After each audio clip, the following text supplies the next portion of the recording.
Let's pull back and ask a kind of philosophical question about essays. Why is this seen as an important exercise for college students to do in a composition class?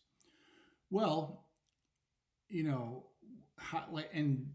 it goes into the question of how could this actually be useful outside of college?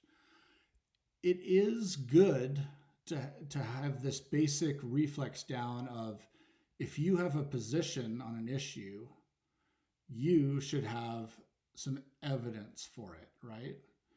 So, a huge amount of arguments that I hear people get into are not making use of evidence to support their claims. So this is a way you can begin to kind of separate the wheat from the chaff when you're getting into an argument with someone in the internet comment section below a YouTube video. Not a good place to spend time or have arguments, but it's a principle to take with you through life. If you believe in something, you may discover that you don't have actually evidence for that belief. So you can ask yourself, would it be more powerful if I had evidence to back up this belief? And the belief would be analogous to the thesis statement, right? So, we live in this hyper-political time, sort of exacerbated by the internet. But, ask yourself, if whatever your beliefs are, whatever your positions are, say, if I believe this, do I have evidence for it? That, in a sense, it's like creating a mini essay in your mind.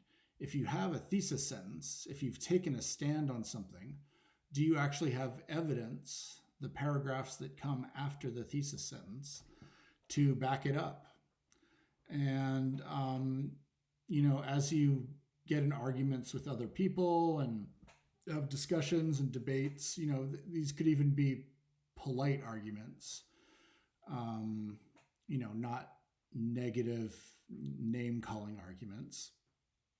Ask yourself, is what my opponent saying, is it based more on feeling, on emotion, or is there some actual concrete evidence for their thesis statement? And you'll notice even within yourself, there are a lot of things that you feel are true, that you feel sure are true. But if you look at them, you don't have that much evidence for them. So, now we're getting into some really deep human psychology in a sense. You can say, for instance, you can be filled with certainty about something, but that feeling of certainty is actually not a good indication of whether you're correct or not. It's a hard lesson to learn. But, so to put a button on this topic, this idea of the essay can give you some clarity if you start thinking of your own thoughts as a thesis sentence that either has backup in the form of evidence, say 3 facts that that back up your belief, versus is it just a belief created by emotion that has no evidence behind it. So the essay is, in a sense, a litmus test for your own beliefs. We're getting really deep here. But if you can get this form down in college, it will separate you from other people. Most people do not take the time to have adequate evidence for their beliefs, or they may have one piece of evidence. But you can ask yourself, if you have a certain belief, is it better to have 5 points of evidence that point towards it being true, or is it better to have 1? The answer is pretty obvious, right? So keep that in mind as we go through this process of sort of generating thesis sentences, looking at how evidence works, and constructing an essay.